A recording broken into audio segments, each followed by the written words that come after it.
Living care for me, I've said to my husband, absolutely fundamentally, I do not want to leave my home. You go into your own parents' home and you've got the smell of home. When mum's cooked, all of a sudden you've got the excitement because you know that mum's cooked because you can smell it. You've got all those exciting memories that come running through your body because it's just that small, tiny smell.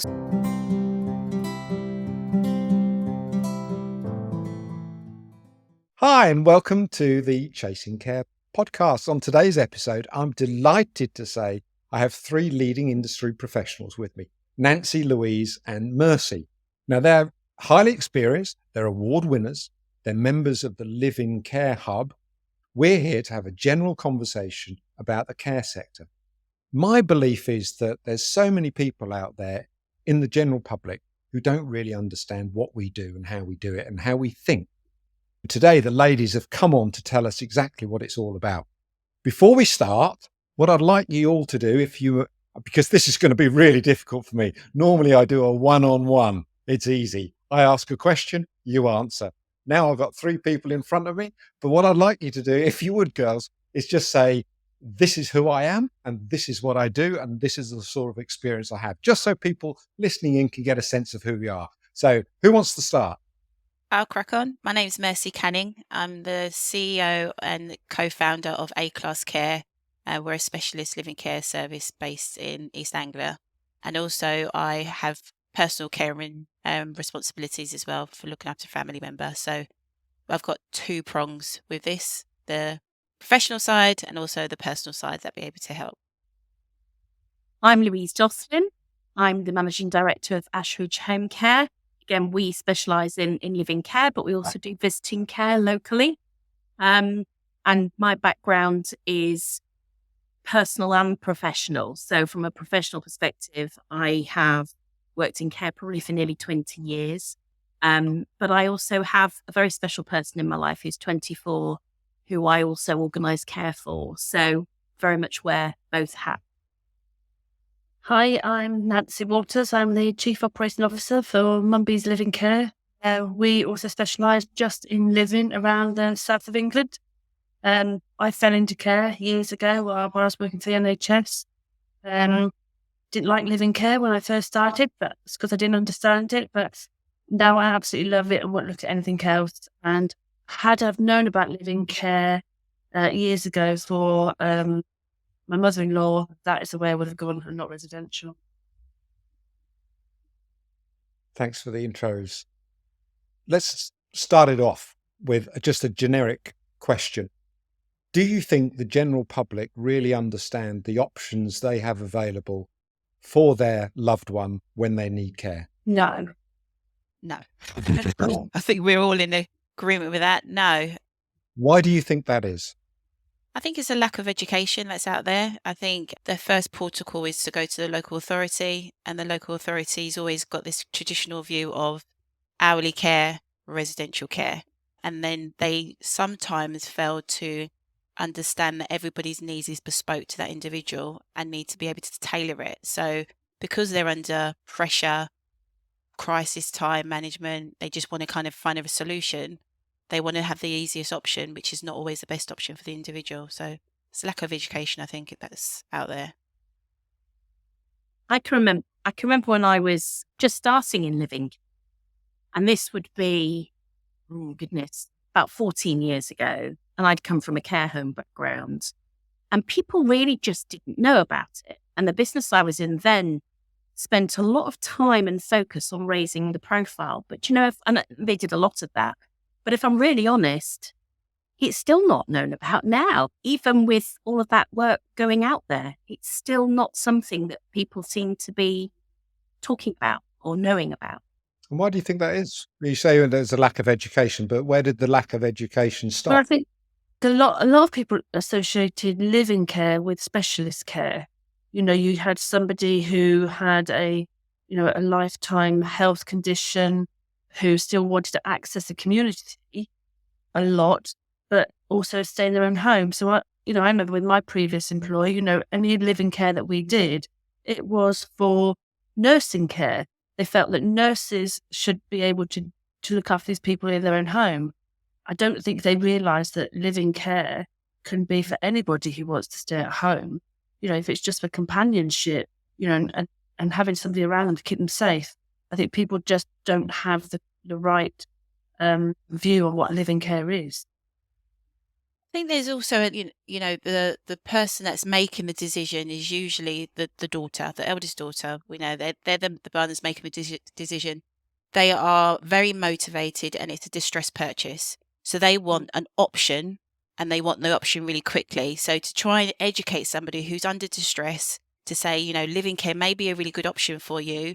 They're thinking, I just want mum to get care. I don't want to be educated right now. I just need to make the decision. So the easiest option would be, let's do hourly care and then put mum or dad in a residential care home, because those are the ones that have been advertised, they're marketable. It's, the tacit knowledge is already there. They already understand it. So to try and educate somebody who's in a distressed state, it's not always welcomed, I would say, from experience. I wonder also, though, if it's a bit, because I've found myself in this situation in the past. You don't know what you don't know.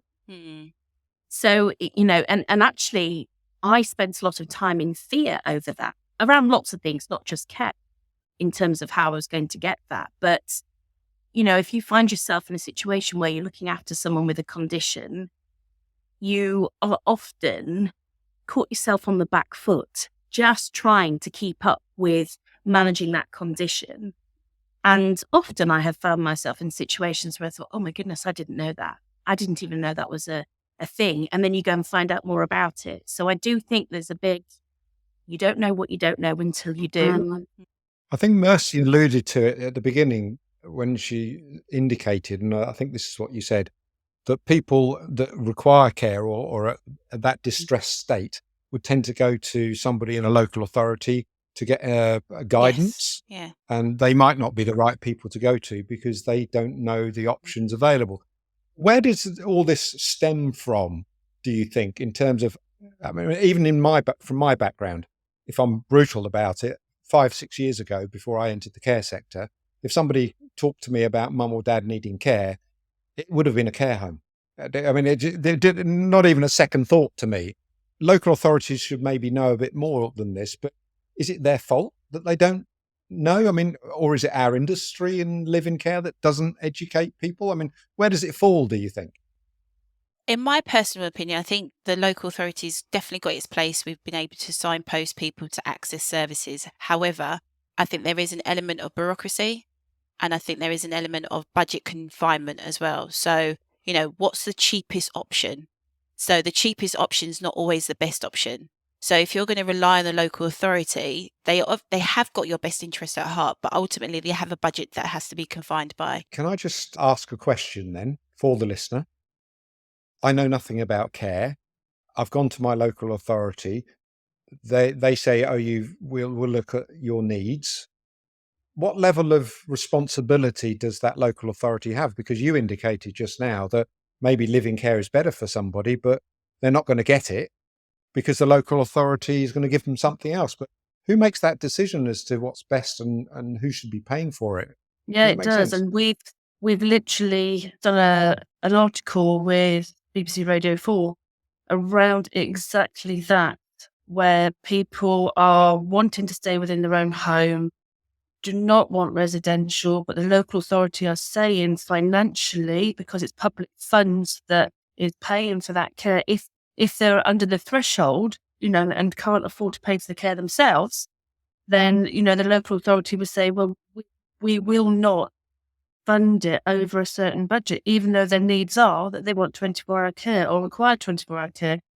The local authority, like Lou said, it will be the cheaper option because it's public funds. And unfortunately, people are persuaded that is the best option. I think also there is a bit of a misnomer, isn't there, around the cost of these things? Because actually, when you look at the cost of care homes and then you look at the cost of living care, actually there is not much in it, particularly now. No. So I think to your point, Gavin, we have to educate and we have to be on the front foot as providers, going to our local authorities and saying, can we just be really clear? This is how much it's costing. But I will just say, because we just had notice of this in the last week or so, that our county council have now moved to a new purchasing procurement package that will kick in April. And we have a number of people that we care for who get funding. And what they're saying is, well, we will continue to fund that care. But if we put a toe out of play, and whether that's legitimate actually or not, we will lose that provision, that care package for that client, even if it's not what the client wants.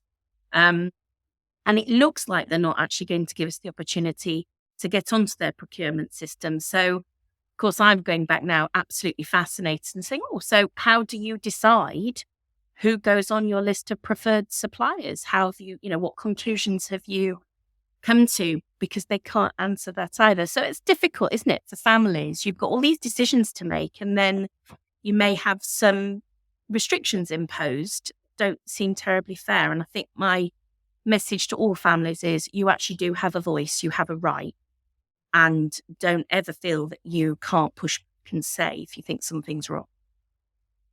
When I first came to the care industry, I was a complete and utter novice. I was a HR individual. I worked as a recruitment manager and then a human resources manager. So I didn't actually know about paying for care. I didn't actually know that that was a thing. I genuinely thought that once you got old, local authority would pay for it all, and that was the end of that. So now I've come into the industry, and my dad was 93, my mum's 84. I've now had to educate them to say, you need to allocate some funding towards your care, because there is going to be a cap that the local authority may be able to pay some money towards it. Ultimately, you would need to pay for your care as well. So I think to your point, Gavin, that you said earlier is how do we make people aware of what to do in terms of accessing the care facility? I would say start looking to it now before the need is required, because by that time, sometimes it's a little bit too late. I would start planning from now. I'm 42 and I'm having to start to plan for my care now because it's something that I know I'm going to need to access in the future. And also having a holistic approach to kind of finding care. So go to the local authority to get some advice, but also do some research in advance for yourself. So to educate yourself, what is a local provider? What is the funding? What is their CQC rating? Not just being dependent on one source of information. So once you get a really good holistic understanding as to what it is that you need, you then as an individual or acting on somebody's behalf can make an informed decision and not just be reliant on a local authority. So Mercy, has literally just described fact finding that we did in our business last year, where when you are looking for care, when you're looking at the gender of women looking for care for their loved ones, for themselves or men, women will shop around. The daughter, the niece, the sister, they will literally shop around and find what they feel is best for their loved one. And then they will have 2 or 3 assessments for, of their care need. Had I been a man, like yourself, Gavin, I'm not, I would have probably just rang one provider. And if I'd been happy with them and what they said, I would have gone with them, because women shop for care. Men don't shop for care. They want to know what they're getting, how much it's going to cost, and are you going to look after my mum and dad appropriately? Yes, we will. Fine, done. Start next week. Women shop for care.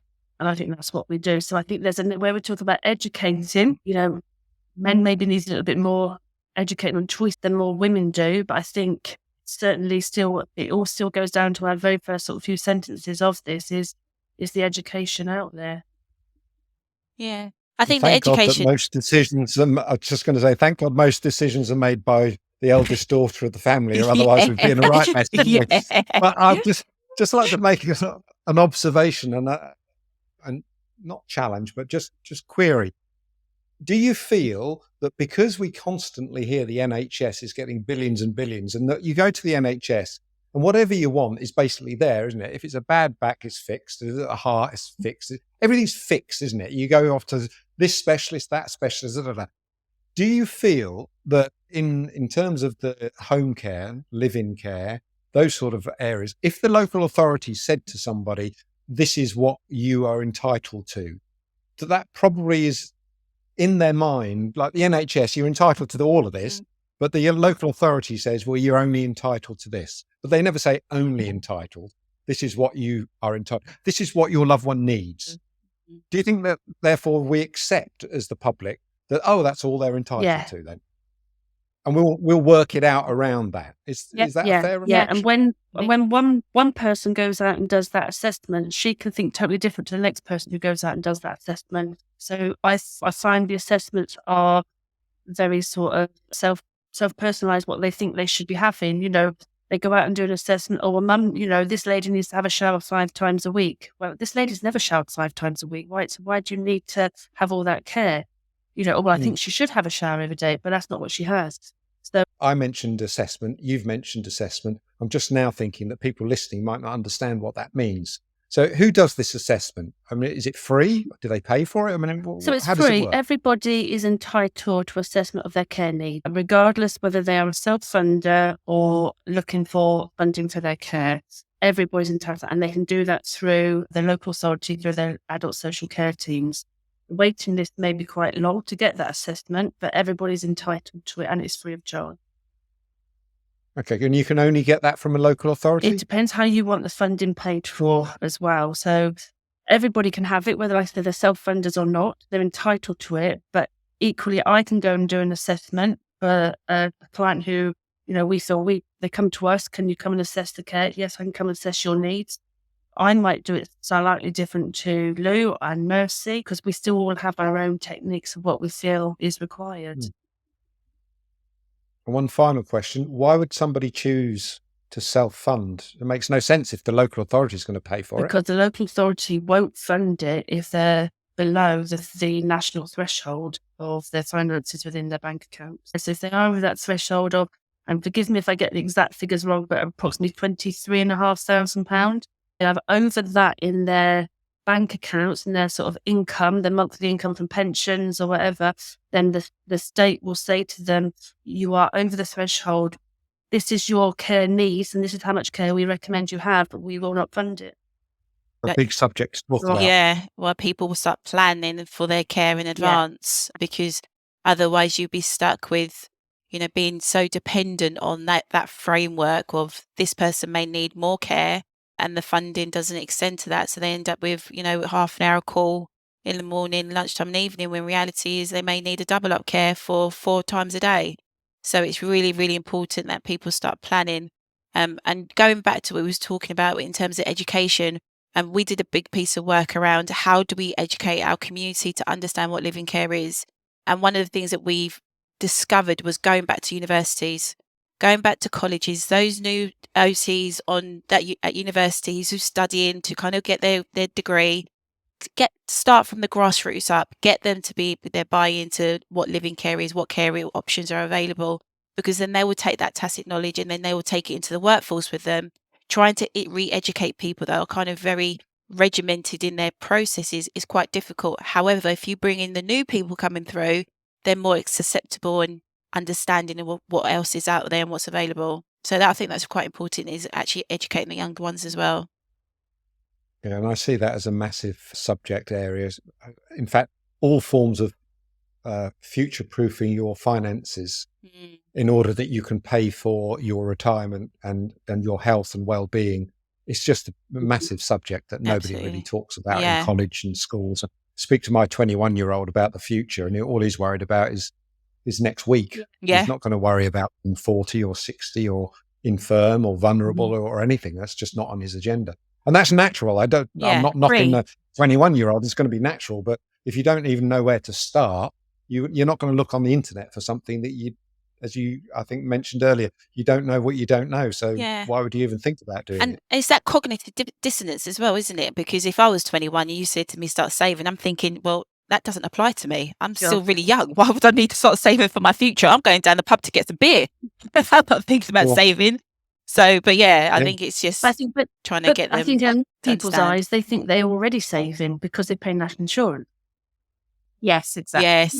Yes, well, I've paid my national insurance contributions to the full. I worked 50 odd years and I can't even get care. How? Yes, yeah. But I think also we've talked a bit in the past about how people also accept the idea of care. And I do think that's a good thing also for us just to touch on, because we were speaking just recently about talking with people around making those plans and just opening their minds to the possibility of accepting a bit of help. And if I think about my own personal situation with parents who are starting to ail somewhat, one of their mantras was always, "Oh, we'll worry about it when it happens." And it's gone, well, actually, it'd be good if we could just not get to that point, please. Can we just have a bit of planning? But I think trying to encourage people to have plan A, a plan B, and a plan C. And plan A could be, I'm going to make an assumption that I'm going to be fit and healthy for a good long while yet, but I might need a little bit of extra help with.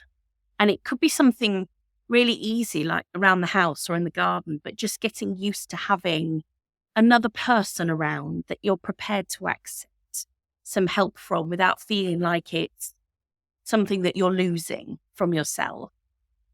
And then plan B is, okay, so if I accept that maybe I'm not going to remain as fit and healthy as I think I am right now, what might that look like for me? And the ladies were laughing with me a bit last week because I was talking about, what does your front door mean to you? And it really related to the audience that I was talking to at the time, which was in a retirement village. But I know what my front door means to me, and my front door means sanctuary. So when I shut that door on the rest of the world, I can be me in every sense of the word in my home. And I have guests, and it's lovely when they come to stay, and it's equally probably as nice when they go. And so the thought of actually having somebody coming into that space, even if it's only for an hour a week, I've got to be okay with that. And I've got to really almost be excited about the fact that some things are going to get done because that person's coming. So there's a real payoff for having that person around. And I think a lot of the people that I talk to don't always see it that way. They perhaps left things a little bit later, so that need is much greater. And they see it as a yet another sign of something they've lost, rather than being able to look at it as something that they're now going to gain. I talk a lot with my parents about, look, this is about life enhancement, right? Come on. We've still got a lot of life to live. So let's just make sure you've got everything you need to be able to do all of those things you wanted to do before. So there's a big part of that in all of this as well, I think. What was the third point? I've got to 2, I think. Oh, well, Did I miss plan the C is, Fancy. if you had to consider a care home. So, plan A might be a bit of hourly care. Plan B actually might be about going down the living care route. Plan C might be, so if everything I did was not now enough and I had to go into a care home, do we know which home we'd feel like we would accept? Lots of people don't have a look at what's around them, or they do, to Mercy's point, when it's in a distressed state. And often when you've got to make a decision that's really, really fast, isn't it much nicer to be in a situation where you've had a look around, you've seen some places you've liked, you've seen some places you really would not want to go anywhere near again. Just knowing that is half the battle, I think. Okay, let's switch it up a little bit now and think about the future for people. One of the biggest concerns family members have, and I know this from our experience as a care provider, but also from personal experience, once you start to see somebody deteriorate in your family, it starts to worry you. You might actually ask them, are they okay? And they'll say, yeah, I'm fine. But eventually you're going to have to take action. So if you're in that family member's shoes and they were reaching out to a provider, one of the 3 that I've got talking to today, what should they be thinking? How should they be approaching it? What should they be asking? What should they be worried about if they're talking to potential providers? I know it's a big question, but we're here to answer some of the big questions. I'm going to put myself in the person who's looking for care's shoes for a moment. So I'm going to do it from my perspective. My dad was 93. He became very unwell. He had to go into hospital and he was discharged with 6 weeks reablement care. It was a challenge. He was stubborn. Could I just ask what re-ablement care is for So the audience? reablement What does care that is mean? to be able to help somebody return back to their normal daily routines after they've been in hospital for a period of time. So normally, depending on the person's clinical need, the NHS will offer you 6 weeks worth of free care just to look at, helping with medication, etc., or preparing meals. So my dad had that, and it was a challenge because, like what Lou said, is this was my home. Getting somebody into my home, telling me that taking away his independence according to him, which it wasn't, it was just making sure he was okay. So it was a really big challenge for the family. But what I would say to anyone who's looking for care and you were facing the same challenges, that individual has to get that buy-in as well. If your mum or dad have not bought into the service, it doesn't matter how fantastic you think the service is going to be and how amazing you think it's going to do for their lives. If they haven't got their buy-in, they're going to be completely resistant. So any decisions that the individual makes, make sure mum and dad's involved in that decision-making process. If you want a care provider to come and have a conversation with mum or dad, let them come out and speak to mum and dad as well. So leave them with information. It doesn't have to be a decision that needs to be made today. It could be a decision that's made in a few days or a few weeks, but get them involved in that journey. And that's when you'll be able to make the right decision for that individual as well. So you're not going to say to mum or dad, oh, we're going to hire a cleaner for a couple of hours a week who actually is a carer. No. That's not what they should do. No, I wouldn't have. I mean, it depends on, in my personal opinion, that I would say no. It depends on that person's clinical needs. So if that individual has got, advanced stages of dementia, you may need to advocate on that individual's behalf because they may not have the capacity to understand what's going on. However, if they're fully capacitous, get that person involved in there as well because they'd be more receptive to it. And should we be asking the provider? I mean, they're going to tell us some great things once they've had a chat and had an assessment of the needs. But what should we be thinking about as somebody that's going to be using that service? How do we measure and trust them to do what they say they can do? Because anybody can sell, can't they? Yeah, I think it's really important that you seek some understanding about how they recruit their staff, how they train them, how they supervise them, how long you could expect someone to come and be with you before they may need to leave and another carer come in. How does that all work? How are the carers paid? You want to be assured that they're being paid a decent rate for what they're doing, because then you've got a level of engagement and it shows a level of professionalism from both the provider and the carer's perspective. You need to understand if the carer is entitled to breaks and whether that means you have to think about break cover. Can your parent or parents be left on their own for that time? It's a lot to think about. There are some very good checklists that you can get from local charities that I absolutely recommend people have a look at. Age UK do a brilliant one. And don't be fearful about asking all of those questions. I think that a good provider worth their salt will embrace it and be able to answer them properly and provide you with things that you can read and understand and question again. And I think the important thing is keep going back until you feel you've got all the information that you need. You keep going back until you've got everything that you feel that you need to have asked to feel satisfied with making the right choice. Yeah, and I think sometimes go with your gut feeling and don't go by price. I never give a price until I've been out to see them. I think, if you're looking for care, don't just go for the cheapest. Go with the people who give you the open, honest answers that you've asked and you feel happy and satisfied with it. And do some checks. The internet is fantastic for reviews, for the company, look at websites, CQC reports, because, us today, we're regulated by the Care Quality Commission. So do your research. Ask around as well. I think it's a powerful thing. I think it's also important, how did that individual make you feel as well? When they came out to do an assessment, how did you feel speaking to them? Because we've all got our spiel, we're all going to tell you all the great, wonderful things that we do. But ultimately, have we asked about your mum or dad? Have we asked about their condition? Do they feel that you have a genuine interest in actually helping that individual? So we can talk about our wonderful awards, we can talk about our reviews, and which are all well and great, but actually there's mum or dad's at the centre of this. I want to know about mum and dad. I want to know if my service can actually meet the needs for mum and dad or auntie or uncle. Because sometimes we might not be the right service for you because we may not have everything that you're looking for, but you want to make sure you feel confident with the provider when they come and have that conversation. And once they've left, have you felt actually this is the right person can meet mum and dad's needs?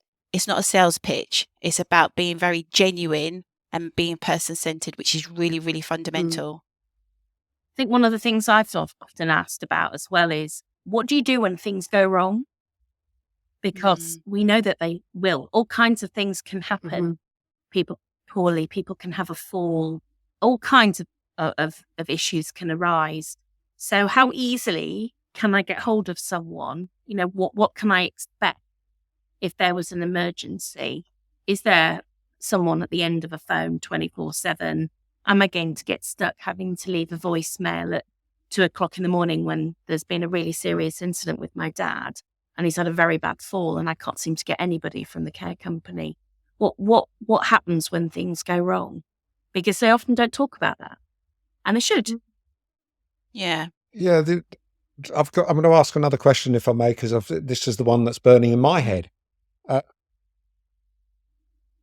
don't know much about live-in care. Have I already reached out to a care home? Probably, but I might have heard about you somehow, and now you're coming in. And is it normal for you to be talking to them and they've already looked at care homes? Is that what normally happens? Yeah, quite often. How do we talk to them about the differences, and how do we make them understand the benefits potentially of live-in care? I'm not saying there's benefits for everybody, but on occasions a care home isn't going to be right, is it? No, and I think that there's this huge thing about what it means to stay in your own home. And I think that's why it's so important to understand the condition that the person's living with and the benefits for them as an individual as to why home matters. It may be that they've got a pet, they've got a dog or a cat that brings absolute joy to their life that they might not be able to have in the care home that they've been to have a look at. I'll be careful here because some care homes do allow animals, but there's lots that don't. That whole piece of being in my own environment when everything else feels like it's out of control, still having my familiar things all around me in the space that I've lived in for the last 50 years. Years ago, when I used to run a dementia unit, I used to have people moving in, often in crisis, sadly, because the family and the individual had tried to cope in their own home for a long time. And then there'd been a crisis where mum was found wandering down the road at 2:00 in the morning. And they'd be admitted into my unit and then suffer with move trauma for 6 to 8 months afterwards. Had I known then about live-in care, had they known about it, mum could have been really well looked after in her own home for a long time, might have never needed to move into a care home. So it's about how connected is that person to their community? Are there things that they love doing, groups that they've always enjoyed going to but can't get to now? Friends that they want to have come around and visit like they always used to, but they feel that they can't because they're not able to perhaps make the tea and coffee as they would have or bake a cake. So I think you start to look at that person's life and then say, well, actually, if they had somebody living with them all the time, these are all the areas, but that's person-centered, isn't it? It's very much down to the individual. I think it's There are some stark statistics, however, that I often draw to people's attentions. The percentage of people that actually ever leave a residential home for a trip out is only about 30% of residents. The number of falls and hip fractures is higher. Yes. The percentage, of course, of care, or ratios of carers to your loved one, 1 to 6, 1 to 8, as opposed to a living carer 1 to 1. Yeah. The only, I suppose, one of the benefits is that, you know, they are there 24/7 in theory in that residential care home, and they could be perceived to be looked after by somebody. But then again, how much time are they getting one-on-one. And I think you've made a very valid point about trips out and dogs and cats and the 50 years in their own home. To me, it's a no-brainer. But then again, I'm a little bit biased because I like closing my front door and I like my own personal space. Yeah. I could not imagine living in a care home with 20, 30, 40 other residents. It just No, wouldn't and be you're right. going to get think a tea when they say you'll get a cup of tea, Yeah. coffee, and it won't be in that nice bone china mug that you normally have your breakfast tea in. Absolutely. So you do lose all that personalisation, despite what they say. They can make the room nice. They can put pictures, have the blankets, but it's those small intrinsic things that are really important to people. And I think people think, well, she's got dementia, it won't matter. It doesn't matter. She's got dementia. It's okay. It does, Well, yeah. actually, you don't always know that. And that being able to drink out of that cup that she's always drank out of because it's got pink roses on, and she knows her cup of tea is always in that mug with pink roses. And she goes to a residential setting and she gets a white or a green little cup, and she's like, "Well, what's that for? I don't know what that's for. What am I doing with that?" And then it's very much all those little personal details that Lou said about, which is important with living care that we can provide them. And one of your words, Gavin, there was, in theory, it's 24-hour care. I question that with local authorities and care homes numerous times with how many people, care staff to client rooms do they have, especially at night. You're right. In theory, it's a nice thing to think about, but the practicalities of those care homes, we would love to give more staff to their people, but they can't. And that's what becomes unsafe. And that's where the falls increase in the care home, where they do it rather than within their own home. I think there's Can I throw another question into the mix now? Because we come back to this point about this distressed state that family members are often in when they're thinking about care for a loved one. And they probably think that they're alone, that they're the only person that's having this experience with their mum or their dad, because they've never experienced it before, have they? Probably. And now they're frustrated because they don't know what they don't know. How do we reassure them that they're not alone? I think what's fundamental, advanced care planning is really important. And these are conversations that we should be having with our family members. So advanced care planning is when you have those conversations, going out for a meal with mum and dad or, relative, and saying, what would you like if and when this time does come about? So then you've got an idea as to where you should be starting. So if they've said, I want to stay at home. So fundamentally, we need to be looking at care providers that's going to enable them to remain at home and having those conversations. And I think, joining some groups as well. So you've got if somebody's got Alzheimer's, you've got the Alzheimer's Society that you can join into and tap into, local charities that you can start having those conversations with, and doing your own research to see what resources are available. Living care for me, I've said to my husband, absolutely fundamentally, I do not want to leave my home. You go into your own parents' home and you've got the smell of home. When mum's cooked, all of a sudden you've got the excitement because you know that mum's cooked because you can smell it. You've got all those exciting memories that come running through your body because it's just that small, tiny smell. So you take me out of my home where the smell, the environment, even the temperature is different. It's going to have an impact on my well-being. So I want to remain at home. So it's important to have those conversations in advance and then start to work with your local network to bring them to fruition.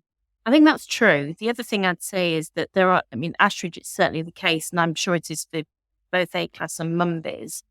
We take being in our local community really seriously, and we really enjoy working on community projects, and as such have got access into all kinds of amazing organisations that support people living with dementia or supporting people who've got Parkinson's or MS.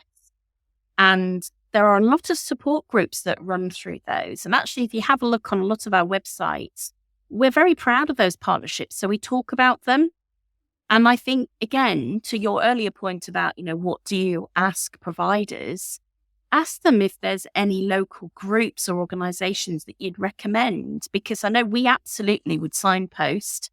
And I'm sure it's the same for Mumbies and A-Class. We take that really seriously, don't we, lady? Absolutely. And it's a really enjoyable part, actually, of what we do. So we should be there to try and help people find, more resources and more support. Doesn't necessarily mean it's all coming from us. We can share it. Yeah. Yeah. One aspect that we haven't touched on as we're getting towards the end of our conversation today is the individual that might be living in your home, the live-in carer, and how they act and perform around somebody's home. And by the way, I have to say, I love the idea of the smell and the temperature and everything. You are so right. My daughter's bedroom, I walk into that, it smells of Maisie. It always has done, and it always will do. And I don't want to lose that. Absolutely. I love that. Yeah. That really draws it home, doesn't it, to the Yeah. importance of the environment that you're living in. You're going to bring somebody else into that environment. How do we fit them into that environment to look after mum or dad? And so they aren't taking over the way that mum or dad feels about that home. It all starts from the recruitment process. You know, there is a mass recruitment, which we do just to kind of, to support the service. But when you go and do the assessment with the individual, you have to do a client match. That is really important. You firstly find out socially, what does a client want? What their needs are, even cultural requirements, do they want to go to church, to the pastors, etc. And then you do a match with your carer to ensure that actually they can work really collaboratively together. And then through your due diligence process, such as your client reviews, so you'll be ringing your client every often, how's it going? Your spot checks, unannounced or announced spot checks, to make sure that actually you're looking at the home. Is it clean? Is it tidy? And having those confidential conversations or surveys to get the feedback to make sure there is this harmonious workplace, or a harmonious environment as opposed to a workplace. So there's a lot of work that has to go into it to make sure there's a skills match and a client match to kind of get it right. What I also do is, because a lot of our clients are out of our local area, so we drive, the office will drive them to placements. They'll come to a central point here, and then we'll drive them. And I actually enjoy taking them to their clients. So I get to know that carer in the car, because we chat, we talk about all sorts of family, work, it's a real get to know session. Sometimes it can be an hour and a half drive, and we talk and chat. And that helps build a picture of the profile, so that when we meet the clients, we're looking at this assessment, it's making that sort of profile match in your head of, actually, this lady was really good. She has the same personality. She has the same skills. This would work well here. So it's getting to know our staff on a personal level as well. And meeting them, and I'll go to our local accommodation where they stay for several nights and go and have a coffee. And sit and chat. How's things going, guys? And also get feedback from them, from their perspective about the organisation, but getting to know them as well on a personal level. I think there's some golden rules as well. And there's some golden rules for carers. And actually there's some golden rules for the clients or their families. And so from the carer's side, it's when you go in, and let's say you're there and one of the things you're going to be doing is cooking, don't go into that new client's kitchen and think, well, I don't really like how they've got things organised here, and I'm just going to completely reorganise all the kitchen cupboards because I think I can make this work best. And I'm using this as an example because I have worked in situations where the carer has just done that from, I have to say, a very good place of intention, has caused major upset because actually mum had passed away, care is now for dad, and that was a major thing for dad, that his wife had her kitchen organised in the way that she had. So there's some golden rules for carers, I think, in terms of how they engage, how we guide them in how they build rapport with their new client, how they try and make sure they spend some quality time together, talking about interests. So the matching is really important. There's also a bit there about the golden rules for clients and their families. And I don't know if the other ladies would agree, but for me, sometimes it can go to one extreme or another. So one extreme is, we're so relieved we've got this carer. We must make sure that he or she feels so incredibly welcome that they kind of lose all boundaries. Yeah. And then later that can really become an issue because the family think, oh, I feel like the carer really took advantage of that situation and did X, Y, and Z. When over familiarity, isn't it? Yeah. The early days, they were so keen to make them feel welcome that they kind of set that up. Or they feel they have to be so formal with the carer that actually it becomes very restrictive and quite unwelcoming. So there's a really delicate balance, which again, I think a good provider should be able to assist with, in how you build your relationship with that carer, how you set some friendly but firm boundaries so that both parties know where they stand. And it's a really good basis to work from, because I've seen it kind of go wrong in both sides. Yeah. And Just echoing what you said, Lou. I mean, we've had clients who says, "Why is your carer not cleaning our windows upstairs outside on the ladder?" So it's kind of really understanding what the expectations are of a carer as well from the client's perspective. So then there's no misunderstanding as to what they should be doing and what their duties are. And then also managing the carer's expectations as to what their duties are, which is why we do the care plans.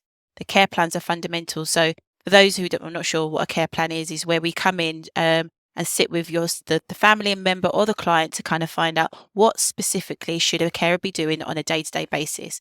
So at least then they know they can manage expectations. There's no misunderstanding. Everyone agrees to it, and that's what they work towards, as well as encompassing all the social aspects, taking them to football. So there's been elements of our clients, for example, who, their long-term goal is to go to a football match.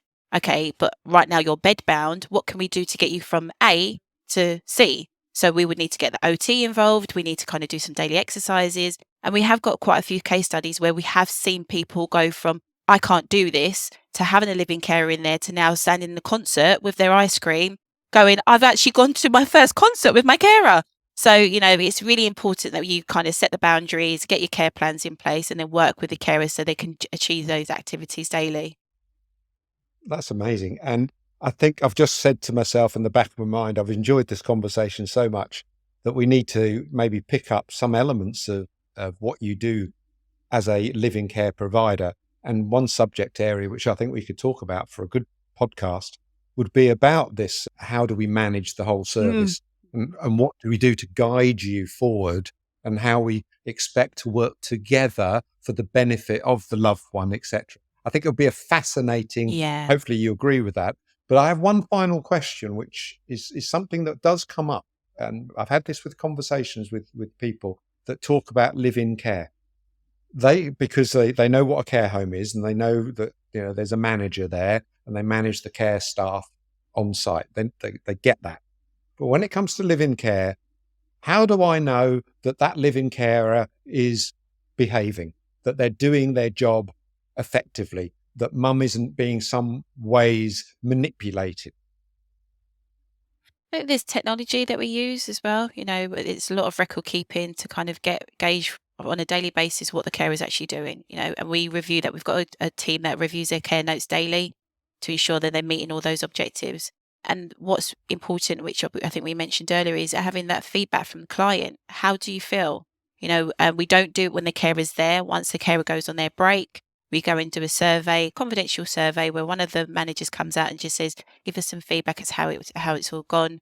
So we know that we're keeping on top of it as well. And it's just regular communication with the client and the carer to make sure if there are any issues, they're ironed out really, really quickly, rather than waiting 6 months down the line. What's also fundamental for us is equipping people with the knowledge. So for example, safeguarding, which is really important. Am I being taken advantage of? What does that actually look like? So we do the newsletters to our clients to say, these are the things that looks like concerns to you. This is what you should do if you feel this way. So educating people so they know that they can take action, proactive action, in a fast and a quick way, rather than waiting for an issue to happen. And they need to know how to complain. That something always wrong on. Doesn't matter how well the service is going with that particular client. We always make sure that are they aware of how to make a complaint should they need to, and how quickly it will be responded to. So, yeah, I think it's just about making sure we give them the tools to speak up when they want to speak up if they feel something isn't working right. I think that's all very true, and I agree with all of that. But I will also, though, just give a slightly different slant to it. So this is me now with my mum hat on. My 24-year-old son is pretty much non-verbal, and he is living in supported living. I could go to Charlie and say, how are things for you? but I may well not get the answer that I need, or necessarily the assurance that he really understands what I'm asking.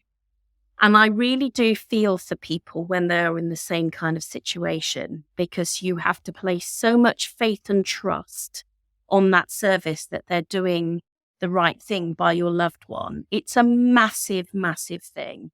So I have to look at it in a kind of a multifaceted way. So yes, I will. I mean, obviously I know when Charlie's happy and I know when he's not, because he's able to show that in a very physical way. He shows that through his behaviours. So that's a benchmark. We've actually made very good friends with the other supported living residents and with their families, because I know their families would raise with me if they witnessed or saw anything that was of a concern, as I would do for them. We've gone to a lot of trouble to build good relationships with the care staff. And we, one of us will dip in and out and go and visit on a regular basis. And we also spend a lot of time talking with the service managers. And I know that they've got things like CCTV in the common areas where Charlie lives. And CCTV is a really big thing that's coming through, I think, in the care sector now. It started with care homes, but actually it is now starting to come into home care. So it isn't always just about one way of knowing how someone is. It can be a whole host of things. And then I think it does go into the areas that Mercy and Nancy were talking about, which is getting feedback, encouraging people to raise any concerns quickly. But it is hard. If your mum's living with advanced dementia, for example, how can you ask her how she feels about things? It's difficult, isn't it? So we've got to be able to look at everything. And that draws us to the end of our conversation today. It's been fascinating. It's been amazing. I really have loved it. And I think the message that I would pass on to people is that we are a regulated profession. Mm. Ultimately, we do care and we do understand what you as a family may be going through day to day. Yeah.